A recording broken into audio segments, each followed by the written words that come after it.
예, 과연 우리는 유배지에서도 찬양하며 기뻐하며 살아갈 수 있을까요?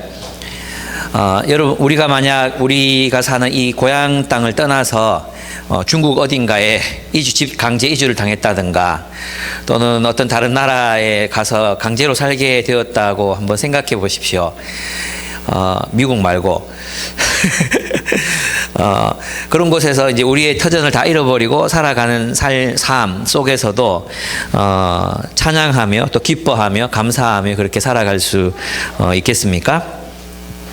베드로는 비록 우리의 삶이 유배지에서의 삶이고 낯선 이국 땅에서의 삶이기는 하지만 분명히 이 땅에서 찬양과 또 감사와 기쁨으로 살아갈 수 있다고 말하고 있습니다.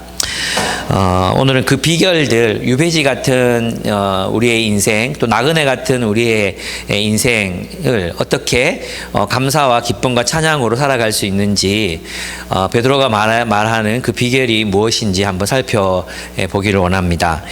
먼저 이제 베드로는 우리가 하나님을 찬양해야 하는 이유에 대해서 설명합니다. 우리는 이 유배지에서도 하나님을 찬양할 수 있다는 것입니다. 1장 2절에서 5절을 보면 우리가 이 유배지의 각박한 그 삶 속에서도 기뻐하며 살아갈 수 있는 이유가 세 가지가 나옵니다. 그 세 가지 이유를 말하기 전에 그는 우리 하나님이 어떤 하나님이신가에 대해서 이제 먼저 말하고 있습니다. 3절을 보시면 우리 주 예수 그리스도의 하나님 아버지께 찬양을 드립시다. 이렇게 말씀했죠. 우리 주 예수 그리스도의 하나님 아버지. 우리의 하나님은 바로 예수 그리스도의 아버지이신 그 하나님이십니다. 우리가 믿고 찬양하는 하나님은 우리 주 예수 그리스도의 아버지이신 하나님이십니다. 세상에는 사람들이 믿는 수많은 신들이 있습니다. 이 신들은 두려워서 또는 의지할 곳이 필요해서 합리적인 추론을 통해 만들어진 그런 신들입니다. 그러나 우리가 믿는 하나님은 사람들이 만들어낸 이 신들과는 다른 하나님이십니다. 그래서 우리가 하나님을 믿는다고 할 때는 그냥 막연히 이 온 우주를 창조한 어떤 신적 존재를 믿는 게 아닙니다. 그런 하나님을 믿는 신앙은 다른 종교들에도 많이 있습니다. 물론 기독교 신앙이 유일하고 탁월한 부분이 분명히 있긴 하지만 창조주 신앙에 대한 신앙은 다른 신들도 다른 종교들도 많이 가지고 있는 그런 신앙입니다. 우리가 믿는 하나님은 이스라엘의 역사를 통해 나타나셨고 말씀하셨고 그들을 인도하셨고 또 궁극적으로는 메시아를 보내셔서 하나님의 나라를 세우고 계시는 또 그 약속을 이루시 하나님 나라를 완성하실 바로 그 성경의 하나님이라고 할 수 있습니다.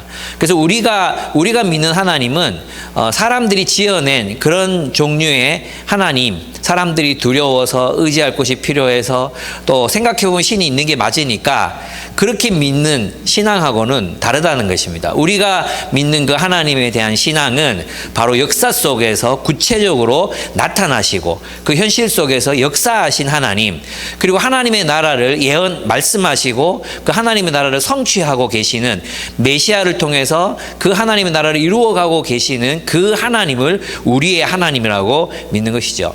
근데 많은 분들이 아직도 여전히 하나님을 믿는다 이렇게 얘기할 때는 그냥 성경의 그 하나님, 약속하신 그 하나님, 그 약속을 이루신 하나님을 믿는 게 아니라 그냥 존재론적인 하나님, 그죠? 존재론적으로 존재 그 자체이신 어떤 신, 그 신을 믿는 믿음을 마치 기독교 신앙이라고 오해하는 분들이 많이 있습니다. 그러나 그 신앙은 우리의 신앙이 아닙니다. 우리가 믿는 하나님은 주 예수 그리스도의 아버지 하나님, 주 예수 그리스도께서 가리키시는 그 하나님을 우리가 하나님이라고 부릅니다. 그 하나님을 우리가 섬깁니다. 그 하나님께서 우리에게 그 크신 자비로 주신 구원의 선물이 세 가지가 있다고 베드로가 말하고 있습니다. 첫째는 무엇이죠? 본문을 한번 보십시오. 본문에 보시면 첫째가 하나님께서는 그 크신 자비로 우리를 새로 태어나게 하셨습니다. 그랬잖아요. 새로 태어나게 하셨습니다. 개혁개정이나 개혁성경을 보면 뭐라고 되어 있습니까? 거듭남, born again, 거듭나게 하셨다 이렇게 되어 있습니다. 우리가 하나님을 찬양해야 하는 첫 번째 이유는 하나님이 우리를 거듭나게 하셨기 때문입니다. 두 번째는 바로 예수 그리스도의 부활을 통해 우리에게 산 소망을 갖게 하셨기 때문입니다. 그리고 세 번째는 무엇입니까? 우리가 하나님 자녀가 됐잖아요. 거듭나게 하셨다는 것은 하나님의 자녀로 자녀가 됐다는 뜻, 자녀로 태어났다는 뜻이잖아요. 그러면 그 자녀에게 주어지는 게 뭐예요? 상속이거든요. 상속. 그죠? 그 유산, 하나님 아버지의 유산을 받아서 누리는 그 기업을 우리가 받게 되었다는 것입니다. 그래서 하나님께서 우리가 하나님을 찬양해야 하는 세 가지 이유. 첫째는 거듭남, 우리를 거듭나게 하셨고, 산 소망을 가지게 하셨고, 유업을 받게 하셨다. 이 세 가지예요. 그럼 이 한 가지 한 가지가 어떤 뜻인지를 이제 살펴봐야 되겠죠. 첫째, 거듭나게 하셨다는 것, 새로 태어나게 하셨다는 것이 무슨 뜻이겠습니까? 니고데모는 이것을 내가 그러면 어머니의 태중이 다시 들어가서 다시 태어나야 합니까? 이런 말로 오해했었잖아요. 그런데 이제 그 신약 배경사에서 탁월한 학자로 인정받는 크레이그 S 키너라는 교수님이 계십니다. 이분이 이제 베드로전서를 주석서를 내셨는데 한 챕터가 한 40페이지 정도 돼요. 40페이지. 짧죠? 40페이지 정도 되는데 참고 문헌이 300권이에요. 앞부분을 읽다가 앞부분을 읽고 뭐 이렇게 간결하게 잘 썼네 이랬는데 그 각주 막 인용 달아놓은 게 300권이에요. 이 페이지 수가 더 많아요. 그래서 제가 경악을 했죠. 세상에 이런 사람들도 있구나. 미워요. 미운 사람이에요. 어쨌든 그렇습니다. 근데 그분이 이제 그 당시에도 이제 거듭남이라는 용어를 유대인들이 사용을 했대요. 근데 그 거듭남이라는 용어를 어떻게 사용했느냐 하면 이방인들이 하나님을 섬기기 위해서 이제 하나님 알게 됐어. 그래서 하나님을 섬기기 위해서 유대교로 개종하잖아요. 그 개종했을 때 그것을 이제 거듭남이라고 표현을 했대요. 근데 이게 거듭나게 된다는 게 어떤 뜻이냐 하면 과거 그 자신이 가지고 있었던 커넥션, 과거 옛날 그러니까 유대인이 된다는 건 로마인이라면 로마인의 그 모든 커넥션들을 포기하고 이제 유대인이 되는 걸 말하는 거잖아요. 그게 이제 거듭남이라고 표현했다는 거예요. 오늘날 우리는 회심 혹은 개종 이러면 뭘 생각합니까?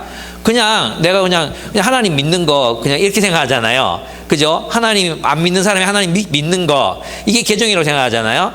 그런데 이 거듭남이라는 용어는 유대인들에게 있어서 뭐라고요? 종족을 바꾸는 거예요. 자신의 인종, 자신의 종족을 에스닉, 자신의 그 종족을 바꾸어서 그 새로운 종족의 일원으로 살아가는 것을 거듭남이라고 표현을 했어요.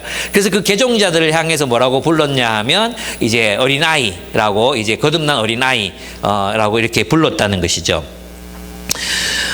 그래서 유대교로의 개종은 새로운 종족 공동체로 입양되는 것과 같았습니다. 그래서 이제 중요한 게 이전에 맺고 있었던 커넥션들을 다 잃어버리게 되는 일들이 있어서 그만큼 이제 하나님을 섬기며 살겠다. 그게 더 좋았던 거죠. 그들에게. 그러면 이제 그리스도인에게 있어서 거듭남이란 무엇인가? 베드로가 설명하는 거듭남은 과연 그럼 무엇인가를 생각해 봐야 됩니다. 이 베드로전서에서 보면 이 거듭남이란 새로 태어나는 것을 의미합니다. 베드로전서 1장 23절을 한번 보겠습니다. 베드로전서 1장 23절. 그래서 이건 이제 첫째 존재론적으로 거듭나는 것을 말해요. 존재론적으로 유대교에서는 단순하지는 않지만 종족을 바꾸는 거라고 했다면 베드로는 이것을 존재론적으로 먼저 설명하는데 베드로전서 1장 23절 한번 여러분 꼭 찾으세요. 찾아서 한번 같이 읽어보겠습니다. 제가 읽겠습니다. 여러분은 다시 태어났습니다. 그것은 썩을 씨로 된 것이 아니라 썩지 않을 씨, 곧 살아계시고 영원하신 하나님의 말씀으로 그렇게 되었습니다. 이렇게 말합니다. 그리스도인의 거듭남이란 무엇인가? 여러분, 아빠의 씨가 자녀를 생산하듯이 하나님의 씨, 아버지 하나님의 씨는 바로 말씀이라는 것입니다. 그 말씀으로 우리가 존재론적으로 진정으로 거듭난 존재가 되었다는 것입니다. 하나님에 의해서 말씀의 씨로 태어났어요. 그죠? 근데 여기서 그치는 게 아니잖아요. 여러분, 우리가 태어났다면 어디로 들어갑니까? 새로운 공동체로 가족이 되잖아요. 내가 부모가 있는데 자녀를 낳았어. 그럼 이제 우리가 하나님의 씨로 태어났으니까 우리는 누구예요? 하나님의 가족의 일원이 되는 것입니다. 그래서 거듭남이란 이 두 가지 의미, 첫째는 존재론적 의미, 두 번째는 공동체적 의미가 함께 포함되어 있는 말이라는 거예요. 그죠? 그래서 거듭났는데 가족이 없다면 우리 그걸 보고 뭐라고 불러요? 고아라고 부르죠. 고아. 그죠? 근데 우리 한국교회 또는 뭐 개신교회 많은 그리스도인들을 보면 고아들이 많아요. 가족이 없어요. 가족이 없고 그냥 고아로 살아가는 사람들이 많아요. 예. 그런 거듭남은 어떤 의미에서는 이제 진정한 의미에서의 거듭남이라고 말할 수 없다는 것입니다. 우리는 존재론적으로도 거듭나야 하지만 두 번째는 하나님의 가족으로 연결되어야 한다는 것이죠. 하나님은 당신의 이 거듭남 무엇으로 이루어지는 거예요? 하나님의 말씀, 복음으로 이루어집니다. 이 복음으로 우리를 새로운 존재로 거듭나게 하시고 하나님의 가족 공동체에 속하여 새로운 삶을 살게 하십니다. 이것이 거듭남의 의미라고 할 수 있습니다. 우리가 하나님의 자녀로 태어나서 하나님의 가족 공동체인 하나님 나라를 살아간다는 이 사실 그 자체, 이것이 바로 우리의 정체성을 디아스포라로 만드는 하나의 굉장히 중요한 조건입니다. 우리가 왜 디아스포라로 살아갈 수밖에 없는가? 우리 이 세상에서 다른 나라, 다른 공동체, 다른 종류의 삶을 살아가기로 결단했기 때문에 우리가 거듭났다, 또 회심했다, 하나님 나라의 백성이 되었다는 이 사실이 뭐예요? 우리를 이 세상과는 다른 삶을 살아가는 디아스포라, 그죠? 다른 나라에 가서 자신의 고유의 문화를 가지고 살아가는 그런 디아스포라로 살아갈 수 있도록 하는 그런 것입니다. 그런 의미에서 이제 모든 그리스도인들은 디아스포라, 유배지에서 하나님 나라를 살아가는, 세상 한복판에서 하나님 나라의 공동체를 살아가는 사람들을 이라는 것이죠. 그렇습니다. 그래서 여러분의 정체성, 그런 의미에서 디아스포라의 정체성을 가지고 살아가고 계시는지 확인해 보셨으면 좋겠어요. 두 번째, 하나님이 우리가 하나님을 찬양해야 되는 이유. 우리가 거듭났어요. 거듭나서 첫 번째가 하나님의 가족이 됐잖아요. 하나님의 자녀가 된 거, 하나님의 식구가 됐어. 이게 무슨 이유야? 찬양할 이유, 하나님을 찬양할 이유라는 것입니다. 우리가 하나님을 찬양할 이유가 우리가 세상의 자녀, 세상에 속한 채로, 세상의 가치, 세상에 속한 채로 살다 죽을 수밖에 없는 존재였는데 하나님의 자녀가 됐어요. 그래서 어떤 권리를 가지게 됐습니까? 하나님의 유업을 상속받을 그런 존귀한 존재, 하나님의 자녀라 일컫는 그런 존귀한 존재가 되었고, 또 하나 무엇을 얻었습니까? 하나님의 가족이라는 새로운 가족을 얻었어요. 그죠? 이 사실로 인해서 우리가 하나님을 찬양할 수 있다는 것입니다. 여러분, 이 하나님 나라의 공동체를 만나고 이 공동체를 살아가는 이 삶을 통해서 우리는 하나님을 찬양하고 있습니까? 하나님, 정말 나를 이 하나님 나라의 새로운 가족으로 불러주셔서 이들과 함께 하나님 나라를 유업으로 얻게 하심을 찬양합니다. 이것이 여러분의 찬양의 이유가 되고 있습니까? 어떨 때 여러분 하나님 찬양합니까? 네. 어떨 때 여러분 하나님 찬양하죠? 외로울 때, 심심할 때, 그렇습니다. 우리는 항상 찬양해야 합니다. 항상. 예. 무엇 때문에? 하나님이 우리를 자녀로 삼으셨다는 이유 때문에. 두 번째는 하나님은 우리의 이 소망이 산 소망이 되게 하셨습니다. 하나님의 나라를 유업으로 받게 된다는 이 소망. 우리 그리스도인들의 소망은 그런 것입니다. 여러분, 세상에서 희망한다, 이 말을 어떻게 사용합니까? 나는 희망한다. 민주주의 대한민국을 이렇게 말하면 민주주의가 실현되고 있지 않은데, 민주주의가 이루어지는 대한민국을 희망하는 거잖아요. 그러니까 이 세상에서 이게 희망이라는 것은 이루어지지 않을지 모르는 그런 희망이에요. 마치 저희 집이 재개발이 될지 안 될지 모르는 되면 좋겠다 이런 희망하지만 될지 안 될지 모르는 그런 희망을 말하는 것이죠. 그죠? 그렇습니다. 그리스도인의 소망은 그런 것과 다릅니다. 그리스도인의 소망은 포로 수용소에서 언제 올지 또 안 올지 모를 그런 해방의 날을 막연히 기다리는 것과 다릅니다. 소망은 이루어지기를 바라지만 이루어질지 이루어지지 않을지 모르는 그 어떤 것을 간절히 희망하는 것도 아닙니다. 뭐 고도를 기다리며 보면 계속 기다리기만 하잖아요. 그 희망하는 것이 오지 않습니다. 뭐 주식 가격의 상승, 뭐 이런 거 우리 우상향, 뭐 이런 거 희망이죠, 희망. 나는 그렇게 희망해. 나는 몇 살에 결혼하기를 희망해. 나는 몇 살이 되면 내 집을 가지기를 희망해. 나는 언젠가는 세계 일주 여행을 할 거야. 그런 희망이죠, 희망. 그죠? 근데 이 희망과 성경이 말하는 희망은 분명히 다르다는 것입니다. 그 그리스도인의 그 희망, 이 살아있는 이 소망, 산 소망이라고 표현하는 것은 그야말로 살아있는 그런 소망입니다. 그리스도인이 소망하는 바는 무엇입니까? 우리가 소망하는 게 뭐죠? 우리가 그리스도인이 소망하는 것, 그것은 무엇입니까? 바로 하나님의 나라입니다. 하나님 나라. 그리스도인이 소망하는 것, 그것은 바로 하나님의 정의와 공의가 강물처럼 흐르는 하나님 나라를 소망합니다. 예수 그리스도의 부활이 오늘 이 본문에 보면 그리스도가 부활하심으로 말미암아 우리로 하여금 산 소망을 갖게 해주셨습니다. 예수 그리스도의 부활이 우리의 소망이 산 소망, 살아있는 소망이라는 것을 확실하게 말해주는 근거가 있습니다. 그 부활이야말로, 그 부활은 무엇입니까? 그 부활은 하나님이 약속하신 그 하나님의 나라가 이 세상을 침공하고 있다는 의미입니다. 예수 그리스도의 부활은 하나님 나라라는 봄의 계절이 시작되었다는 것을 알리는 기쁜 소식입니다. 그러니까 이 부활을 보면, 예수께서 부활하신 것을 보면 하나님이 약속하셨던 그 하나님의 나라가 기필코 완성될 것이라는 것을 우리는 믿고 신뢰할 수 있습니다. 그렇죠? 그래서 이 부활 때문에 우리의 소망, 하나님 나라가 이 땅에서 실현될 것이라는 소망, 하나님의 정의와 공의가 강물처럼 흐를 것이라는 그 소망, 그 하나님 나라가 실현됨으로 이 땅에서 억울한 일 당하고 불공평하게 대우받고 비인격적인 대우를 당하며 살아가는 사람들이 더 이상은 없을 것이라는 그 소망, 모든 사람들이 하나님의 사랑과 정의의 통치 안에서 살아갈 것이라는 그 소망, 그 소망은 헛된 희망이 아니라, 이루어질지 이루어지지 않을지 모르는 그런 감상적인 그런 희망이 아니라, 이 희망은 반드시 성취되고야만은 소망, 산 소망이라는 것을 예수 그리스도의 부활이 증거하고 있다는 것이죠. 그래서 우리는 하나님을 찬양할 수 있습니다.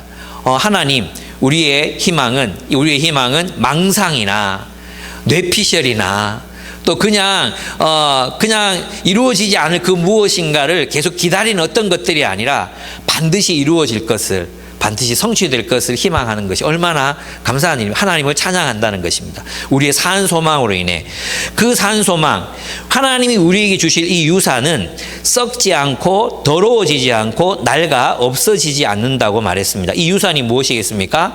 우리가 받게 될 이 유산이 무엇이겠어요? 하나님 나라입니다. 그죠? 하나님 나라. 요한은 이 유산을 무엇이라고 불렀습니까? 영원한 생명이라고 불렀어요. 영원한 영생이라고 불렀어요. 영생. 영생이 뭡니까? 영생은 다른 게 아니라 하나님의 통치가 나의 전 인격, 전 존재를 통해서 실현되는 것입니다. 생명, 우리가 생명의 존재가 되는 거죠. 여러분, 우리에게 아무리 맛있는 것과 아무리 좋은 집과 좋은 차를 가져다 줘도 우리가 그것을 누릴 수 있는 생명이 없으면, 누릴 수 있는 생명력이 우리에게 없으면 그건 아무것도 아니죠. 우리를 막 정말 멋진 노을과 멋진 파도와 아름다운 해변과 또 정말 멋진 사람들과 이런 사람들을 가져다 주어도 우리 안에 생명이 없으면, 우리가 그것을 살아갈 수 있는, 누릴 수 있는 그 능력이 우리 안에 없으면 우리는 여전히 불행할 수밖에 없어요. 그죠? 근데 주님께서 우리에게 이터널 라이프, 바로 이것을 우리가 사는 소망으로 제시하신 이유는 무엇입니까? 예수 그리스도의 부활의 몸, 부활하신 생명, 그 부활의 생명은 부활하신 그분은 하나님의 나라를 영원토록 누리며 살아갈 수 있는 생명, 그 생명이셨기 때문에 우리가 그 예수가 부활하신 그 모습을 보며 우리도 예수 그리스도처럼 하나님처럼 충만한 생명으로 살아갈 수 있겠구나, 이걸 희망할 수 있다는 것입니다. 그리스도의 부활을 보고 부활하신 그리스도를 바라보며 우리도 예수 그리스도처럼 사랑으로 충만한, 생명으로 충만한 그런 삶을 살아갈 수 있겠구나 라는 것을 소망할 수 있는 거예요. 그래서 우리가 이것을 산소망이라고 부르는 것입니다. 두 번째, 또 복음서의 기자들은 이것을 무엇이라고 이 유산을 무엇이라고 불렀습니까? 하나님의 왕국이라고 불렀습니다. 하나님의 나라라고 불렀습니다. 이 하나님의 나라는 하나님의 정의와 공의의 통치, 사랑의 통치가 실현된 공동체, 실현된 세상이라고 할 수 있습니다. 그런 그 세상을 우리가 영원토록 받아 누리게 된다는 것을 말합니다. 영원한 생명력은 있는데 지옥 같을 수는 없잖아요. 그죠? 지옥에서 삶을 행복할 수 없잖아요. 생명이 뭐냐면, 하나님 나라 또는 생명이 뭐냐면 있잖아요. 영원히 생명으로 살아가는 삶이 영원한 삶이 이터널 라이프거든요. 그러니까 죽음이 영원히 지속되는 삶이 지옥이에요. 천국은 하나님의 생명이 영원히 지속되는 삶이라면 하나님의 생명이 우리 안에서 약동하고 우리 안에서 그 삶을 살아내게 하는 어떤 생명, 그 하나님 나라를 살아가는 능력이라면, 지옥이란 죽음이 영원토록 지속되는 곳이 바로 지옥이라고 할 수 있습니다. 죽음이라는 것. 그 죽음이 뭡니까? 하나님을 떠나서 하나님과의 관계가 단절되고, 나와 너 사이의 관계가 단절되고, 나와 나 사이, 내 안에 있는 나 자아와의 연결이 끊어지는 상태. 그 분리, 그 소외로, 그 죽음이 계속 영원토록 이어지는 삶이 죽음이에요. 네. 그냥 성경에서 말하는 영원한 삶이라는 게 오래도록 즐기게 산다는 뜻이 아니라 하나님의 생명으로 충만한 삶을 살아갈 수 있다는 거예요. 오늘 우리가 이 땅에서는 후패해져가는 육신과 영혼을 가지고 우리가 살아가잖아요. 이 몸과 이 생명으로는 충만한 이 삶을 충만하게 누릴 수 없어요. 하나님이 우리 안에 새 생명을 불어넣어주고 이 새 생명이 자라야 돼. 이것도 완전하지 않아. 주님이 우리에게 새 몸, 부활의 몸을 허락하실 때 우리는 그 새로운 생명력으로, 그 생명으로 주님이 허락하신 하나님의 나라를 영원토록 누리며 살아갈 수 있게 될 것입니다. 그것을 산소망이라고 불렀습니다. 그렇습니다. 우리는 하나님 나라에서 영원히 지속되는 삶을 유산으로 받게 될 것입니다. 요한은 이것을 영생이라고 불렀고, 복음서의 기자들은 하나님의 왕국, 바울과 사도들은 이것을 구원이라고 불렀습니다. 그래서 여러분, 영생, 하나님의 나라, 구원은 동의어입니다. 동의어. 이것은 다른 말이 아닙니다. 마지막 날에 하나님은 우리를 변화시키셔서 영원한 생명을 누릴 수 있는 존재로 변화시킬 것입니다. 그리고 영원한 하나님의 사랑과 정의의 나라를 누리며 살게 할 것입니다. 이것이 바로 우리가 가지고 있는 산소망, 살아있는 소망이라는 것입니다. 여러분, 우리는 이 세 가지 이유 때문에 우리 유배지에서도 하나님을 찬양할 수 있습니다. 왜냐하면 우리가 원하고 바라고 기도하는 것은 이 세상에 속한 것이 아니기 때문입니다. 이 유산은 이 세상이 아니라 하늘에 간직되어 있습니다. 하나님 나라에 간직되어 있습니다. 이 유산을 우린 지금 여기에서 부분적으로 일부 조금 세 발의 발톱만큼 그렇게 누리면서 살아가고 있습니다. 주님께서 완성하실 그 하나님의 나라, 주님께서 새롭게 창조하실 우리의 생명, 우리의 삶으로 우리가 누리게 된 하나님 나라는 우리가 지금 여기에서는 감히 상상할 수 없고, 또 어떻게 그것을 묘사할 수도 없는 그런 놀라운 세계를 하나님께서 우리에게 허락하실 것입니다. 우리가 이 유배지에서도 하나님을 찬양할 수 있는 이유는 이 유산이 바로 우리가 이 유산을 받아 누리게 될 것이라는 이유 때문입니다. 주님은 우리의 믿음, 즉 이 모든 일을 이루실 주님을 신뢰함으로 살아가는 자들을 그분의 능력으로 보호하셔서 마지막 때에 나타나기로 되어 있는 구원을 얻게 해주실 것이라고 베드로는 말하고 있습니다. 5절에 보면 하나님께서는 여러분의 믿음을 보시고 그의 능력으로 여러분을 보호해 주시며 마지막 때에 나타나기로 되어 있는 구원을 얻게 해 주십니다 라고 말씀하셨습니다. 여러분, 이 땅을 살아가면서 우리가 있잖아요. 되게 이 땅을 살아갈 때 여러분의 마음 있잖아요. 여러분의 마음, 여러분의 핵심 감정, 여러분 주로 느끼는 핵심 감정이 무엇입니까? 하나님을 찬양하는 찬양, 노래입니까? 노래. 하나님을 찬양하는 찬양의 마음으로, 찬양의 감성으로 여러분이 이 세상을 살고 계십니까? 아니면 불평, 우울, 화, 분노, 짜증, 어떤 감정이 여러분을 지배하고 있습니까? 우리가 이 세상에 살아가면서 왜 짜증나고 불평하고 또 힘들어하고 하는 이유들이 무엇입니까? 그 이유는 뭐냐 하면 우리가 아직도 여전히 하나님 나라의 그 산 소망을 소망하는 게 아니라 하나님 나라를 소망하지 않고 이 땅에서의 그 어떤 것들, 썩어지고 부패하고 더럽혀질 어떤 것들을 소망하며 살아가고 있기 때문은 아닙니까? 그래서 우리는 비교하는 게 되는 거예요. 나보다 내가 100만 원 받으면 110만 원 받는 사람은 그렇게 속이 상하고, 또 나보다 인격도 못하고 나보다 실력도 없고 이런 사람들이 나보다 더 좋은 차 좋은 집에 살고 있으면 이건 불공평한 거라고 생각하고, 그렇잖아요. 왜 그렇게 생각합니까? 우리 비교 기준이 세상에 있는 거예요. 우리는 하나님 나라에 들어와서 하나님 나라를 소망해야 되는데, 이제는 우리의 비교 기준은 하나님이시죠. 하나님 나라 안에서 내가 어떻게 살아가고 있는가, 내가 뭘 소망하며 사는가, 이건데, 그죠? 우리 달라졌잖아요. 추구하는 게 달라졌는데 여전히 우리는 세상 속에서 세상 사람들과 우리 자신의 삶을 자꾸 비교하면서 짜증내고 힘들어하고 어려워한다는 것입니다. 이건 이제 우리 지방회 어떤 한 교회에서 있었던 일인데요. 정말로 있었던 일인데, 이 교회가 이제 굉장히 오래된 그 이제 서민 아파트 이 단지에 있는 그 상가 있잖아요. 상가 2층에 있는 교회예요. 정말 가보면 정말 낡았어요. 정말 너무 오래 됐다는 느낌이 들거든요. 그런데 이 교회에 이제 성도님들과 함께, 소수의 성도님들과 함께 정말 좋은 교회를 세워 가시는 목사님이 계세요. 근데 이분이 이제 말씀을 해주셨는데, 이 교회 형편이 어려운 이제 자매님 한 분이 남편은 교회를 안 다니는데 혼자서 교회를 다니신대요. 근데 이제 남편이 돈을 버니까 뭐 11조를 할 수 있는 것도 아니고 막 이렇잖아요. 그래서 이분이 어떤 생각을 했냐 하면 교회에 오시면 교회를 막 청소하시고 기물 같은 걸 보관하시고 정리하시고 이런 일을 하시는 거예요. 그러시면서 이제 아파트 상가 관리비가 그렇게 많이 나오진 않거든요. 그래서 이제 그 상가 관리비를 이분이 이제 대신 내주고 계셨어요.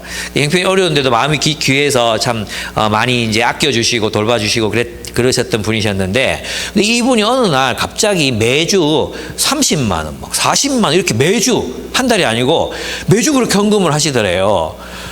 그러니까 너무 깜짝 놀란 거지. 형편을 아는데. 그래서 목사님이 혹시 뭐 훔쳐서 남편 지갑에서 훔쳐가지고 헌금하는 건가 싶어가지고 좀 걱정이 되잖아요. 그래서 이제 불러가지고 이렇게 헌금 이렇게 하시지 않으셔도 되는데 왜 이렇게 많이 헌금을 하시냐고, 이렇게 안 하셔도 된다고, 그리고 남편분 아시냐고 막 이렇게 얘기를 하니까 이 자매님이 뭐라고 말씀하셨냐 하면, 목사님, 제가 로또가 됐어요.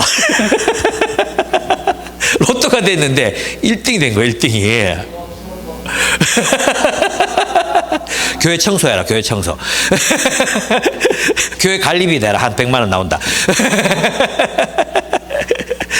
내가 지금 이걸 말하고 싶은 게 아니에요. 제가 이제 상상을 해보는 거죠. 여러분이 만약에 한 200억짜리 로또가 됐어.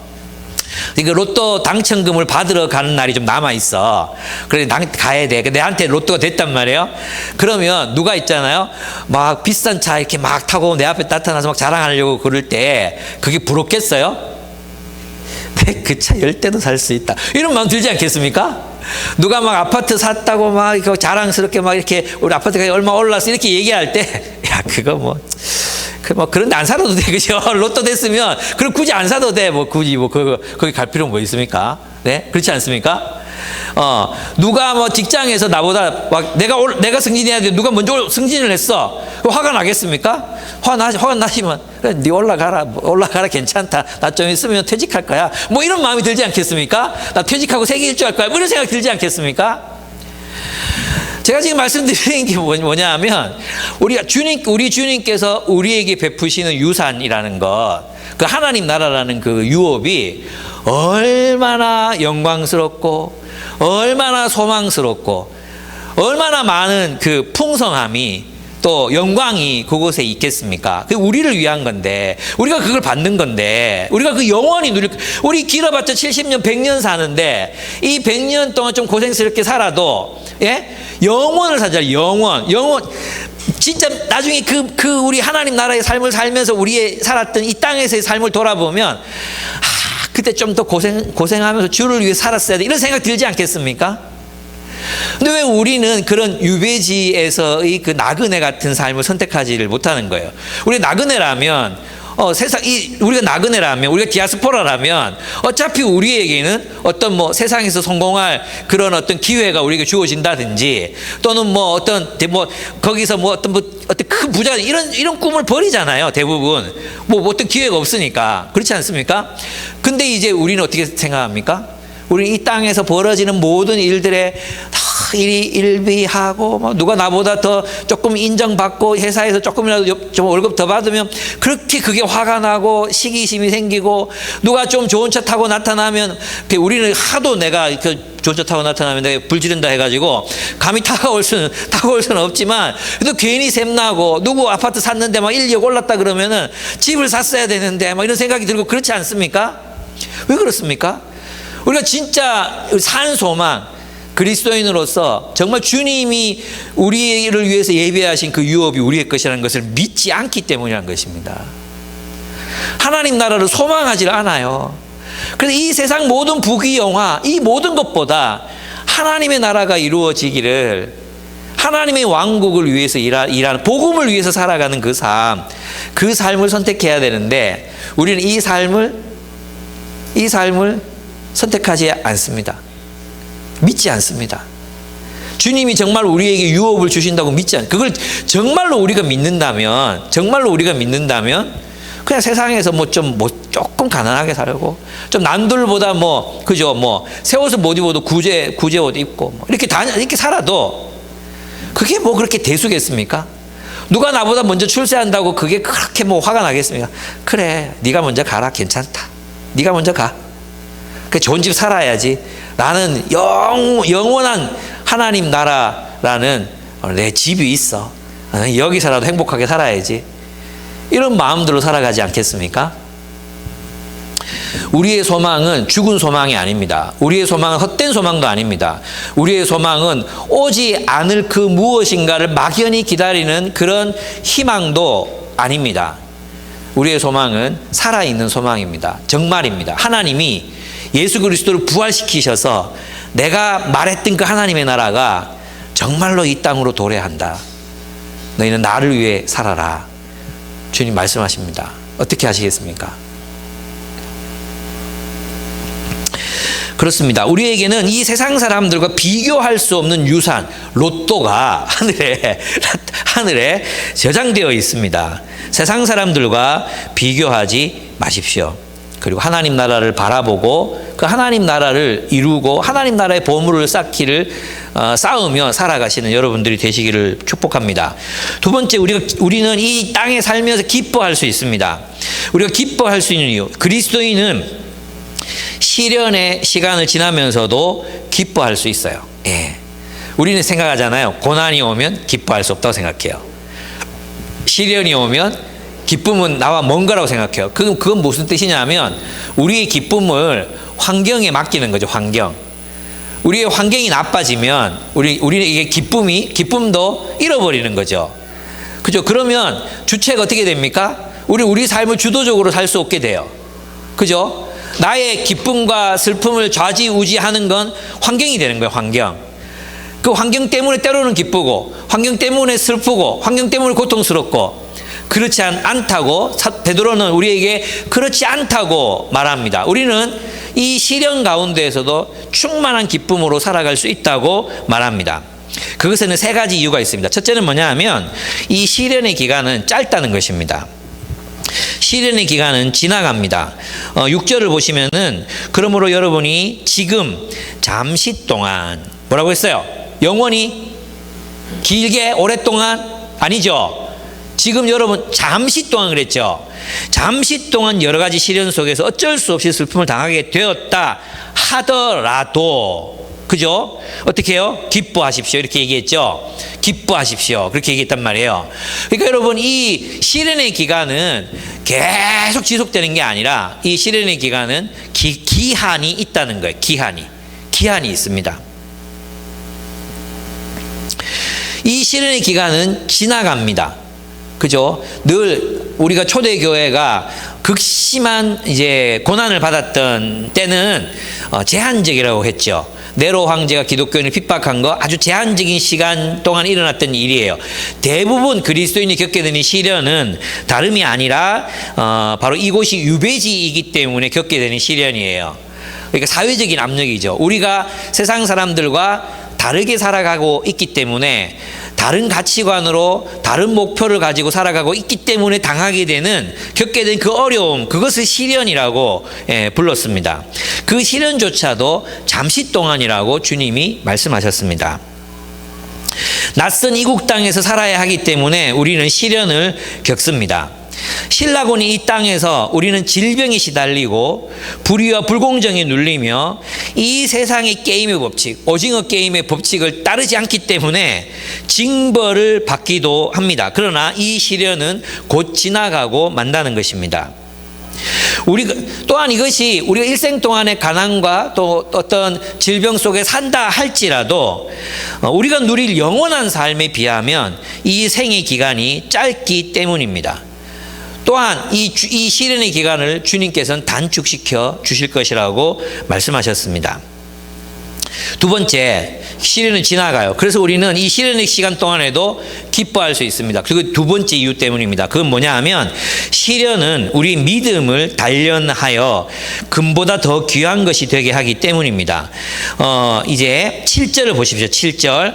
하나님께서는 여러분의 믿음을 단련하셔서 불로 단련하지만 결코 없어지고 마는 금보다 더 귀한 것이 되게 하시며 예수 그리스도께서 나타나실 때 여러분에게 칭찬과 영광과 존귀를 얻게 해 주십니다. 라고 말했습니다. 여기서 말하는 믿음은 단순히 어떤 beliefs, 우리 신념을 말하는 게 아닙니다. 시련이 오면 우리가 믿음이 신념이 막 강해지고 내가 믿는 어떤 것들이 그 가치관이 막 강력해지고 이런 뜻이 아니에요. 여기서 말하는 이 믿음이라는 것은 신뢰예요. 신뢰. 예수 그리스도를 신뢰하는 신뢰적인 관계, 그 관계를 말하는 것입니다. 이 믿음은 단순히 내가 예수 믿습니다라는 어떤 스테이트먼트, 그런 어떤 진술이 아니라고 했죠. 그 믿음이 나 드디어 예수님이 정말 우리 주님이셔 이렇게 되는 게 아니라는 것입니다. 이건 뭐냐 하면 주님과의 신뢰 관계가 더 연단을 받는 거예요. 그 신뢰 관계가 더 단단해지는 거예요. 여러분 왜 부부 관계도 그렇잖아요. 물론 이제 모든 부부 관계 그런 게 아니에요. 모든 시련도 마찬가지예요. 모든 시련도 어떤 시련은 주님과 아주 가까워지게 합니다. 우리가 그 시련을 어떻게 받아들이느냐에 따라서 그 시련을 통해서 하나님과 더 가까워질 수 있습니다. 또 어떤 그리스도인들은 그 시련 때문에 하나님을 버리기도 해요. 부부도 마찬가지잖아요. 시련이 오면 정말 서로 더 뜨겁게 사랑하는 그 관계, 신뢰 관계가 정말 더 깊어지는 사람들이 있습니다. 그죠? 아주 힘이 들기 때문에 오히려 서로를 의지하고 서로를 서로 깊이 사랑하고 그렇게 되는 관계들이 있잖아요. 못 보셨습니까? 그런 관계들이 있습니다. 예. 반면에 시련이 오면 깨지는 관계도 있어요. 그죠? 버리는 관계도 있어요.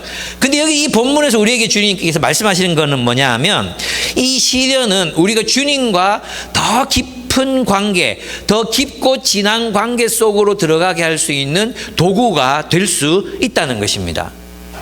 시련은 금을 정련하는 것처럼 그 시련은 우리로 하여금 주님과의 더 깊은 관계를 만들어가게 하는 요소라는 것입니다.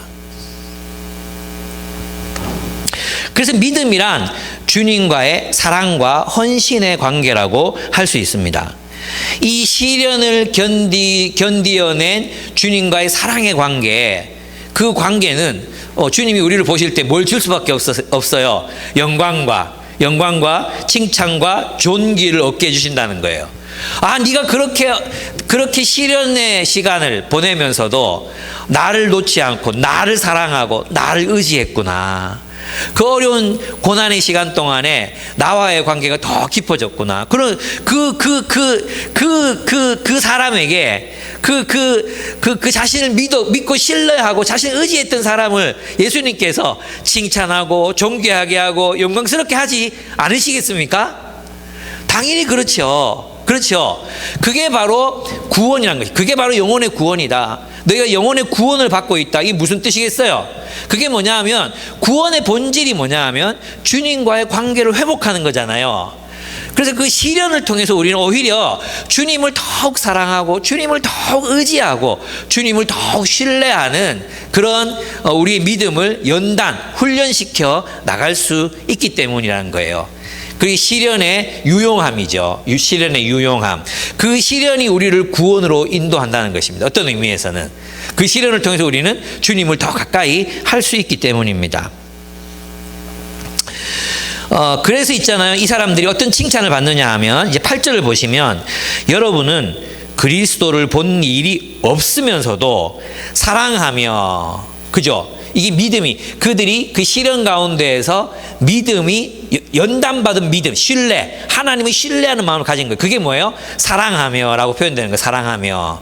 그죠? 그 다음에 뒤에 나오는 게 무엇입니까? 지금 그를 보지 못하면서도 신뢰하며. 그 다음이 중요해요. 그 다음이 말로 다 표현할 수 없는 즐거움과 영광을 누리면서 기뻐하고 있습니다 라고 얘기했어요.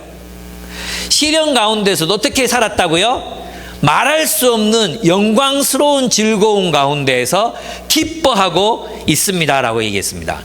여러분, 그럼 우리가 이 시련의 시련의 시기, 또 고난의 시기, 팬데믹의 시기, 참 고달프고 힘든 우리의 청춘, 이 20대와 30대를 살아가는 우리 이 시간 속에서 우리는 고뇌하고 힘들어하고 불평하고 주저앉고 분노하고 살 수도 있지만, 다른 한편으로는 우리는 영광스러운 즐거움으로 기뻐하며 살아갈 수도 있다는 것입니다. 어떤 사람이 그렇게 할 수 있습니까? 그 시련의 시간 동안에 그리스도를 신뢰하고 그리스도와의 관계를 더 깊이 있게 만들어가고 더 깊고 진한 사랑의 관계로 예수를 사랑하는 법을 배운 사람, 주님을 의지하는 사람, 예수 그리스도의 향기를 맡고 그분의 눈동자를 바라보고 그분의 손을 붙들고 이 땅의 시련의 시기를 지나가기를 결단한 사람, 그들에게는 이 유배지의 삶 속에서도 무엇이 주어진다는 거예요?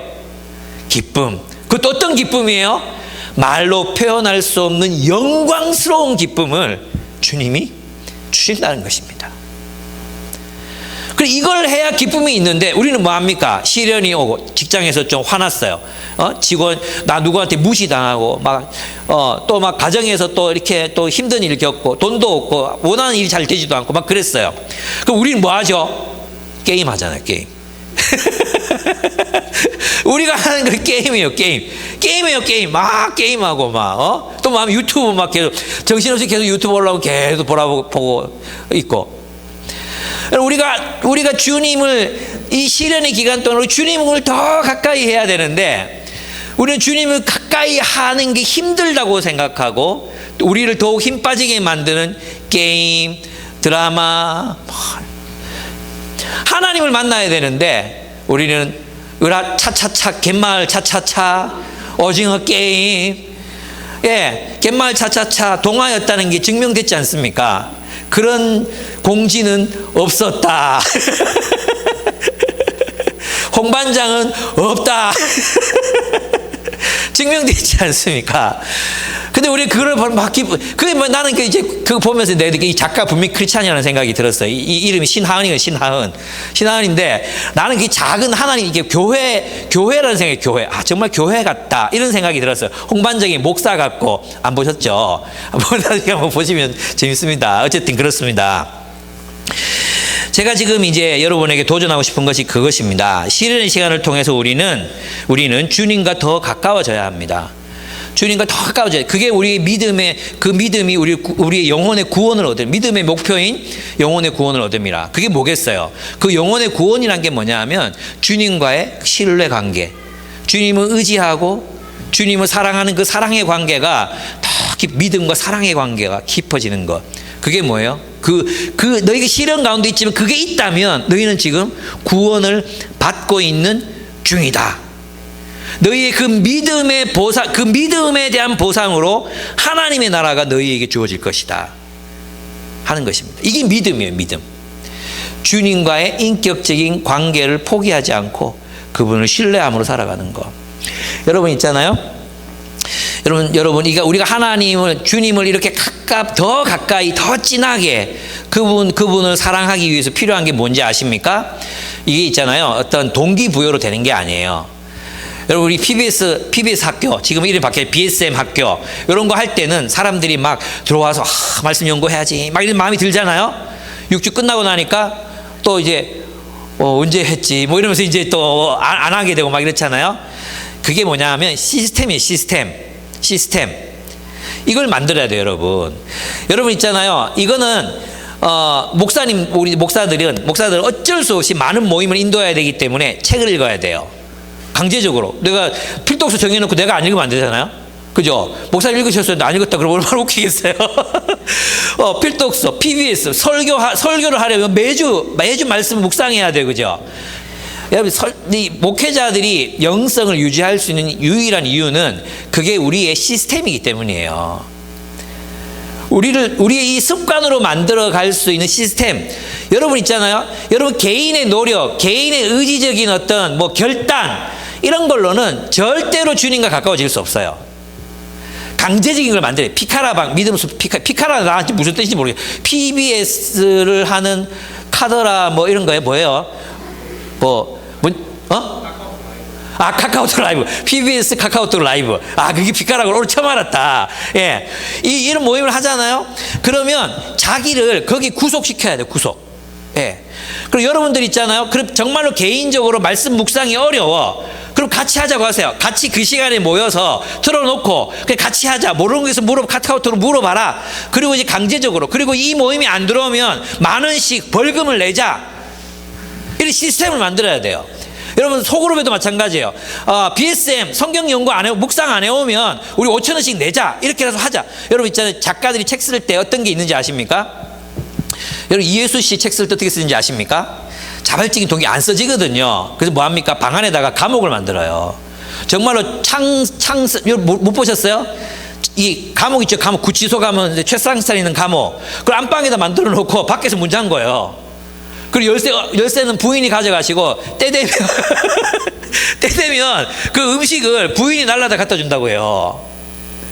작가들도 책을 쓰기 위해서 그런 시스템을 만들어야 겨우겨우 책을 쓰는 거예요. 루틴을 만드는 루틴을. 그래서 여러분 있잖아요. 정말 개인적으로 의지적으로 BSM이 어려워. 성경 연구하고 묵상하는 게 어려워. 그럼 시스템을 만들어야 되는 거예요. 매주 화요일에 우리 예습하는 모임을 만들자. 모여야 돼. 그 시스템, 그런 노력이 있잖아요. 나를 강제적으로 할 수밖에 없도록 만드는 그 노력. 그래서 오늘 이제 여러분이 순모임 끝나고 소그룹에서 이제 서약서를 쓰는 거예요. 성경 연구하고 묵상하지 않으면 5,000원씩 내자. 그리고 이 5,000원씩 모아가지고 목사님 선물하자. 이게 얼마나 좋습니까? 그런 어떤 규칙을 만들어가지고 자신들에게 이제 적용을 하는 것입니다. 그러면 이루어집니다. 여러분, 우리를 지탱하고 살리는 건 바로 그 시스템이에요, 시스템. 우리는 환경이 지배를 개인적인 동기, 수련회 해서 말씀 연구해야지, 묵상해야지. 마음 들어도 며칠 갑니까? 예? 동생한테 화 안 내야지. 수련회 갔다 오자마자 화내고 그랬잖아요. 그런 동기부여가 우리를 그렇게 살게 하는 게, 그것도 물론 있어야 되지만, 우리의 습관, 그 습관이 되기까지는 뭐가 있어야 돼요? 시스템이 있어야 되는 거예요. 그래서 한 달에 한 권 책 읽자. 또 이렇게 우리가 하자. 이게 이유가 뭡니까? 우리가 이 시련의 기간 동안에 뭐 해야 된다고요? 주님과 가까워져야 돼요. 김기현 목사님 아시죠? 김기현 목사님. 이분이 자살하려고 해요. 자살. 너무 목회가 힘들어요. 너무 자기를 다 반대하고 다 싫어하니까 교회 옥상에 올라가 뛰어내리려고 그랬다니까요. 근데 저한테 개인적으로 고백하시는 게 뭐였냐면 그 뛰어내리는 게 하나도 안 무섭대요. 진짜로 있잖아요. 뛰어내리려고 생각하는데 하나도 두려움. 정말로 진짜 뛰어내릴까 싶어서 내가 목사가 뛰어내리면 안 된다고 생각해서 내려왔대요. 정말 뛰어내릴 수 있겠다 이런 생각이 들더래요. 근데 그분은 살린 게 무엇이었습니까? 책이었어요. 읽어라. 말씀이었어요. 성경을 연구하는 거예요. 여러분 있잖아요. 우리가 이 시련의 시간을 우리는 충분히 영광스러운 즐거움으로 기뻐하며 살아갈 수 있습니다. 그것이 무엇입니까? 주님을 사랑하는 것입니다. 주님과 가까워지는 것입니다. 주님과 더 깊은 사랑의 관계. 우리를 구원하는 게 뭐라고요? 주님과의 신뢰, 그 관계, 그 사랑의 관계. 그것이 우리를 구원하는 겁니다. 그 자체를 구원이라고 부르는 것입니다. 여러분 그래서 뭐 차차차 볼 시간 있는 사람들, 게임 할 시간 있는 사람들, 이런 사람들이 직장 생활하는데 피곤하는데 하나님 말씀 묵상 못하겠어요. 이렇게 말하는 거는 안 돼요, 여러분. 시간이 있어요. 할 수 있어요. 우리 취미 생활 다 하지 않습니까? 다 해요. 그 바쁘다는 간호사들도 보니까 요가 배우러 다니고 뭐 꽃꽂이 배우러 다니고 다 해요. 우리가 진짜 이 시련의 기간 동안에 정말 주님을 사랑해야 합니다. 그 주님을 사랑하는 그 친밀한 관계가 우리로 하여금 이 시련의 시기, 이 유배지의 삶을 충만한 기쁨으로 살아갈 수 있게 합니다. 세 번째, 우리가 감사할 수 있는 이유. 우리가 하나님을 찬양해야 돼. 이 유배지의 삶에 우리는 찬양할 수 있고요. 두 번째 뭐였습니까? 찬양할 수 있고 산소만을 가지고 살아갈 수 있고 기뻐할 수 있고 기뻐할 수 있는 이유. 그 다음에 우리가 감사할 수 있습니다. 우리가 감사할 수 있는 이유는 바로 그 예언이 성취되고 있음을 보기 때문입니다. 하나님의 선지자들, 하나님의 예언자들은 성경에 예언된 그 구원이 어떻게, 누구를 통해, 언제 이루어질지를 알기 위해서 탐구하였습니다. 그래서 우리에게 내려질 은혜, 즉 구원, 여기 보면 은혜라고 되어 있잖아요. 개역개정 구원이라고 되어 있어요. 공동번역은 또 은혜라고 표현했어요. 은혜와 구원, 이거 동일한 말입니다. 구원과 은혜. 이것은 바로 하나님의 나라를 말합니다. 그것을 예언했습니다. 이 구원이란 그리스도를 통하여 이루어질 하나님 나라에 대한 약속의 성취입니다. 그리스도를 통해 이루어질 하나님 나라에 대한 약속의 성취, 그것이 바로 구원입니다. 하나님은 예언자들 안에 있는 그리스도의 영으로 그리스도께서 받으실 고난과 영광에 대해서 미리 알려주셨다고 베드로는 말하고 있어요. 이게 무슨 뜻이냐 하면 그리스도께서 고난을 받으시면 무슨 이유 때문입니까? 우리의 죄를 씻으셔서 우리를 하나님 백성 삼으시기 위함이죠. 그죠? 여러분 잘 들으세요. 주님이 우리를 위해서 죽으신 이유가 뭐예요? 고난당하신 이유가 뭐예요? 우리를 하나님 백성 삼으시기 위함이에요. 근데 주님이 고난과 영광을 얻었다고 하셨잖아요. 그 영광이 무엇입니까? 부활하셨다는 뜻이에요. 부활하셔서 무엇이 되셨습니까? 하나님의 오른편에 앉으셨어요. 하나님 오른편에 앉으셔서 왕으로 등극하셨다. 이게 바로 영광을 얻으셨다 이 말이에요. 이 영광을 얻으셨다는 것은 하나님이 잘했다 이렇게 말한 게 아니고, 영광을 얻었다는 것은 부활하셔서 하나님 우편에 앉으셔서 통치자가 되셨다 이 말이에요. 그럼 합해 보세요. 그리스도의 고난과 그리스도의 영광은 무엇을 말합니까? 하나님의 백성인 우리를 그리스도께서 통치하시는 메시아의 나라가 이 세상에 수립되었다 이런 의미예요. 그 메시아를 통해서 이루어지는 구원, 메시아를 통해서 이루어지는 하나님의 나라가 출현할 것을 예언자들이 보고 말했고, 그가 그리스도를 통해서 그 일이 그리스도를 통해서 이루어지는 것이다라는 것을 기록했어요. 그죠? 그리고 우리는 어떻게 됐습니까? 복음 전함자를 통해서 그 그리스도의 나라를 지금 여기에서 살아가는 사람들이 된 거예요. 그래서 이 일은 메시아를 통해서 구원이 이루어지고 메시아를 통해서 하나님 나라가 세워진다는 이 일을 예언자들이 그 구약 성경에서 자기들 누리지 못하는 그 메시아의 나라를 먼 옛날부터 바라보며 그날이 언제 오는가, 그 일이 어떻게 이루어지는가 그렇게 기대하고 소망했다는 것이죠. 그리고 그 일이 하나님 나라에 하나님의 천사들이 그 일이 정말 어떻게 이루어지지 하면서 보기를 기대하고 소망했던 일들이 바로 누구를 통해서? 우리를 통해서, 그리스도인이 된 우리를 통해서 그 일이 지금 여기에서 실현되고 있는 거예요. 그죠? 그러니까 너희가 받은 구원이 너희가 메시아의 백성으로 이미와 아직 사이를 이렇게 멋지게 그리스도인답게 이렇게 믿음으로 살아가는 이 삶을 보기를 수많은 예언자들과 구약의 성도들과 하늘의 천사들이 바라고 원하고 기다렸다. 너희들이 출현하기를. 그러니까 그래서 우리가 감사할 수 있는 이유가 무엇입니까? 우리가 바로 그 메시아의 나라, 이미와 아직 사이에 메시아의 시간을 살아가는 존재로 하나님 우리를 부르셨기 때문에 감사할 수 있는 것입니다. 또한 우리의 존재가, 우리가 존재한다는, 우리 그리스도인들이, 이미 아직 사이에 그리스도인들이, 교회가 존재한다는 게 무슨 뜻입니까? 하나님의 약속, 하나님 나라의 약속이 성취되고 있다는 놀라운 증거라는 거예요. 우리의 존재 자체가 하나님이 온 세상 모든 민족과 열방 가운데 하나님 나라의 백성들이 하나님 나라로 들어올 것이라고 얘기했잖아요. 그 약속이 성취되고 있음을 보여주는 증거라는 것입니다. 이 날이 오기를 얼마나 많은 사람들이 기다렸고 보기를 기다렸는가. 우리는 그 메시아의 시대를 살아가고 있는 사람들이기 때문에 감사라는 거예요. 하나님의 구원이 너희를 통해 이루어지고 있다. 하나님의 약속이 성취되고 있다. 얼마나 감사할 수 있습니까? 그래서 우리가 받는 고난을 받으면서도 복음을 위해서 살아가는 이 삶을 살아가는 것은 놀라운 감사의 기도 제목이라는 것입니다.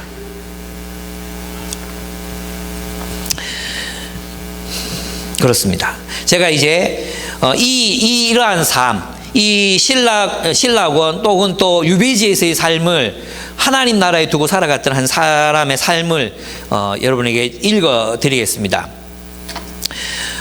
이분은 지금 제인 리라는 분인데 한국 분이세요. 한국 이름은 잘 모르겠어요. 남편분하고 중남미 지역에서 사역하고 계시는 분이십니다. 이분은 원래 미국에서 이제 가난한 지역에 들어가서 식료품을 모아서 나누어주고 또 이것들 멕시코에서도 나누어주고 이런 사역을 하는 오병이어라는 단체에 속했는지 아니면 그분이 하시는 사역을 오병이어라고 부르는 그런 분이십니다.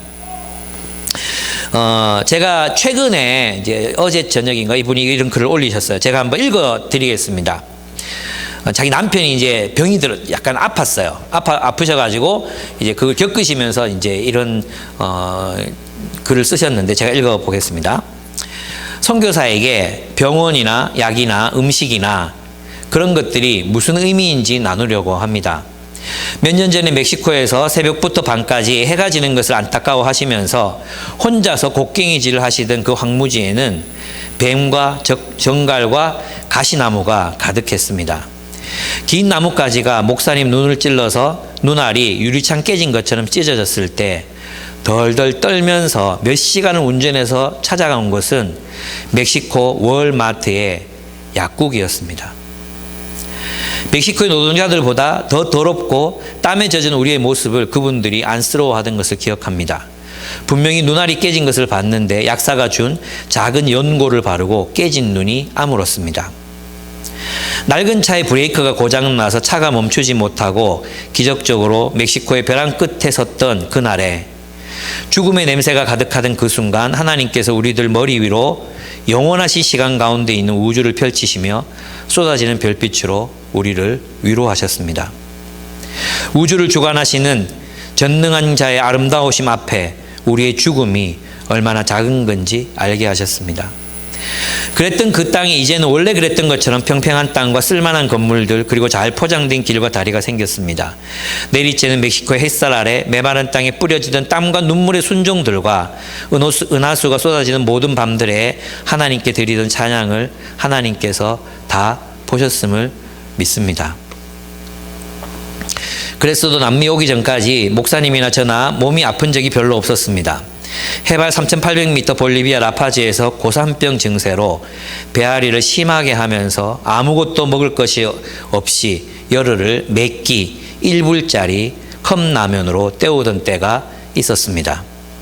아플 줄 알면서도 원래 그런 거려니 하며 쓰린 속을 참으며 다시 컵라면에 물을 부었었지요.